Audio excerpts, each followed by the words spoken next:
Y vamos a empezar, en primer lugar, por los precios máximos. Los precios máximos, como he dicho antes, siempre se fijan a un nivel inferior a lo que fijaría el mercado. Es como si dijéramos un techo por encima del cual no puede subir. Nadie, ningún Estado fija un precio máximo por encima del que fijaría el mercado, porque no tiene ningún sentido. Siempre se fija por debajo del que fijaría el mercado. Entonces, ¿cuál es el efecto en términos de teoría económica de los precios máximos? En todos los libros de texto neoclásicos y centrados en el paradigma del equilibrio al uso, se centran básicamente en este primer efecto que voy a comentar ahora, que es el efecto de aparición inmediata de un fenómeno de escasez, pero no se centra en el segundo efecto, que es todavía más importante, relativo a la malsana influencia que tiene el precio máximo sobre el espíritu empresarial. Vamos a ver. Si se fija un precio por ley inferior al de mercado, a ese precio tan bajo, inmediatamente surge muchísimas más personas que quieren comprar que los que están dispuestos a vender. A un precio de mercado, las cantidades que se ofrecen y demandan son parecidas.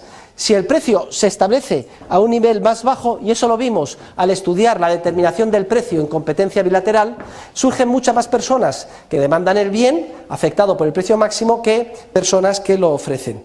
Y entonces inmediatamente, ¿qué pasa? Que no hay suficiente cantidad de bien para satisfacer la demanda incrementada por ese precio reducido, que es el precio máximo. Y como no hay suficiente bien para dar a todos, a ese precio tan bajo, surge siempre un fenómeno de escasez. Y como no ha quedado bien claro, lo diré una segunda vez. Siempre que se establece un precio máximo con el poder coactivo del Estado por debajo del que fijaría el mercado, surge el fenómeno de la escasez. Y como no hay para todos, hay que buscar sistemas alternativos de distribución del bien escaso en relación con la demanda superabundante. Y surgen unos fenómenos que son curiosos, que ustedes también podrán observar cuando establecen los precios máximos. Si no hay para todos, pues entonces inmediatamente se organiza un sistema, puede ser de distribución de que, lo que llaman los americanos, first come, first served basis. El primero que llegue, el primero se lo lleva. Se organiza en una cola, cuando hay un precio máximo, una cola. Y entonces los primeros de la cola pueden comprar el bien, y los que están detrás de la cola no pueden adquirir el bien. Pero claro, muchas veces se dice, es injusto, hacemos una cola de 20 personas y solo pueden comprar la leche los primeros 6 y los otros 14 se quedan sin nada, eso es injusto. Entonces viene el político y dice, joder, menudo lío me he metido por poner el precio máximo, y hay colas, y además es injusto, y clamor popular, ya está lo que tengo que hacer.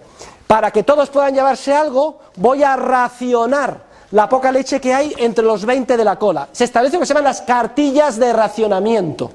Como no hay para todos, vamos a dar una cartilla de racionamiento, y su cartilla de racionamiento le da derecho a tantos kilos de pan, a medio litro de aceite, etc. Y no se rían ustedes, porque sus bisabuelos y abuelos han vivido en épocas con cartillas de racionamiento, cuando había precios máximos en España. Hay otro sistema de asignación del recurso, si no funciona el mercado, porque hay un precio máximo.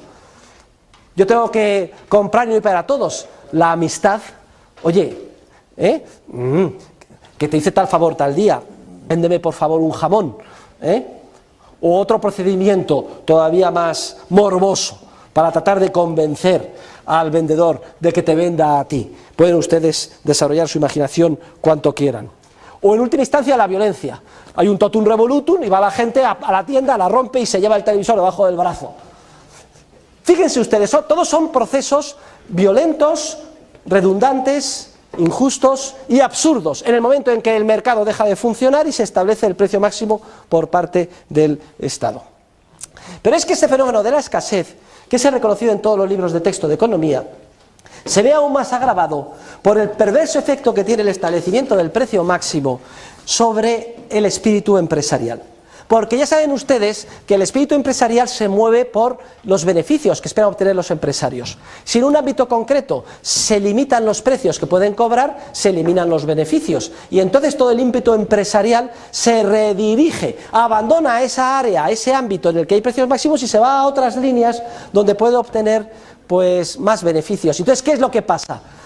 El problema de la escasez se agrava todavía más. Solo había una posibilidad de acabar con la escasez, dirigiendo todo el espíritu empresarial a tratar de solucionar el problema de la escasez, pero como el incentivo esencial, que es el beneficio, se elimina con el precio máximo, el problema de la escasez se hace todavía más grave.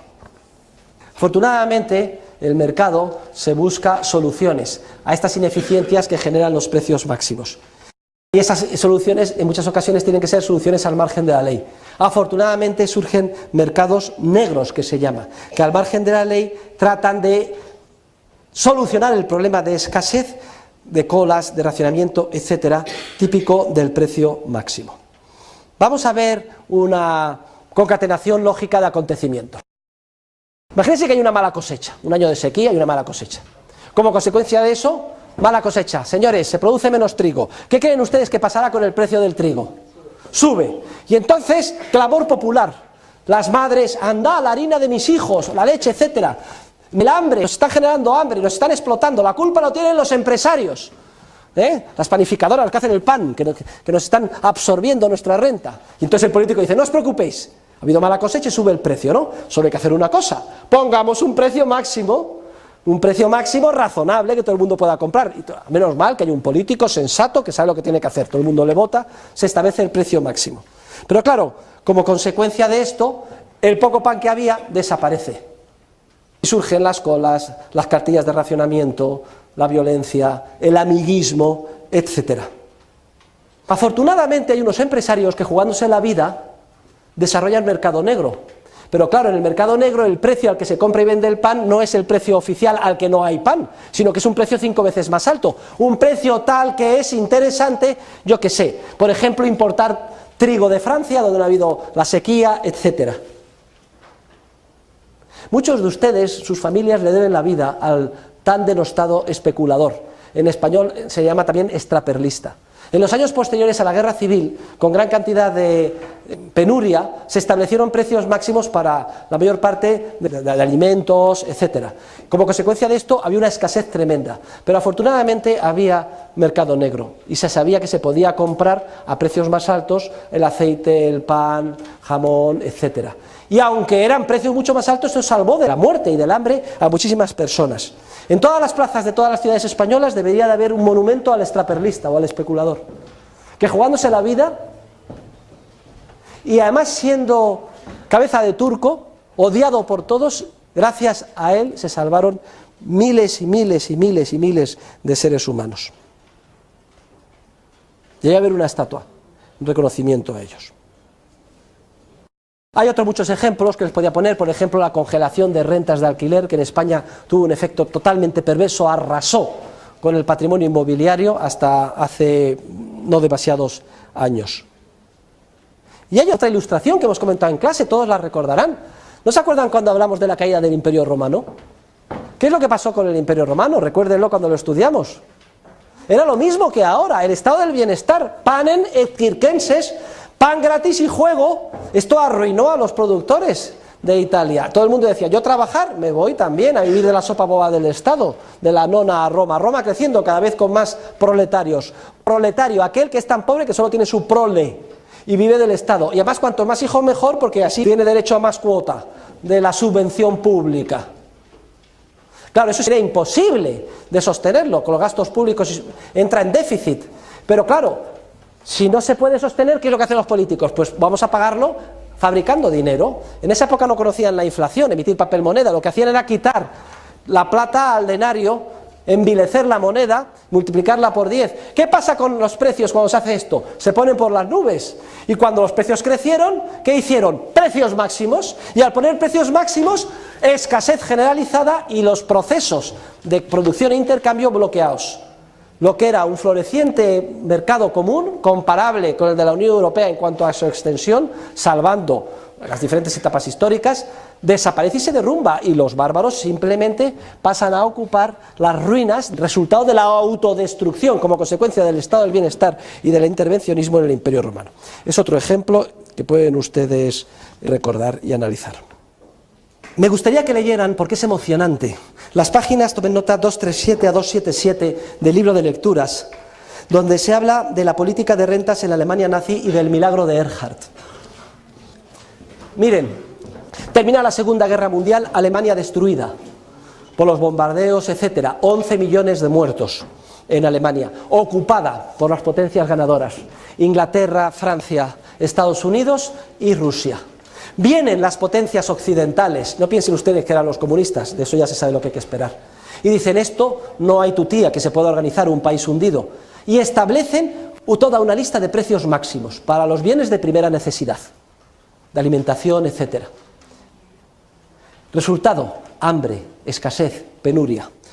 Pero afortunadamente, el que había sido alcalde de Colonia, Adenauer, por una serie de azares del destino, nombra ministro de Economía Ludwig Erhard, que había sido alumno de Röpke y había estudiado los libros de Mises, Hayek, etc. Y Erhard, que era un economista de los que saben, decían: aquí solo hay una solución, aquí tenemos que eliminar todos los precios máximos y establecer el mercado libre. Y lo propone a las potencias occidentales y todos le contestan. Eran todos militares, habían traído a los mejores asesores, a un tal Galbraith, que decían que era un genio de la economía y iba a salvar a Alemania, y lo que hizo fue hundirla. ¡Qué vergüenza! Igual que Estados Unidos cuando ocupó Japón con el general MacArthur, intervencionismo y precios máximos. ¡Qué vergüenza que Occidente impusiera eso!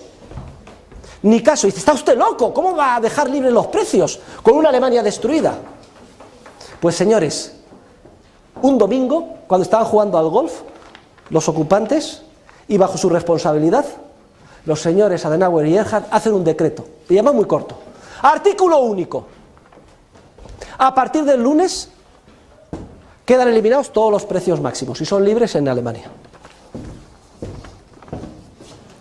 Dice Erhard que estaba aterrorizado, dice: tiene que funcionar la teoría económica que he leído, tiene que funcionar porque si no me cesan. Efectivamente, los ingleses, los americanos, su prensa, se levantan el lunes, su café y ¡pah! ¿Pero qué han hecho esto? Inmediatamente llamando: estáis locos, vamos a echar, etcétera. Dice, pero ¿saben ustedes qué pasó? El milagro de Erhard. Resulta que no se sabe de dónde, de debajo de las piedras, de los escombros, de las ciudades destruidas alemanas, se inundaron unos mercados improvisados de huevos, leche, pan, patatas y comida en superabundancia. ¿Dónde estaba todo eso antes? Oculto por los precios máximos. Y ante la evidencia, las potencias ocupantes tuvieron que callarse.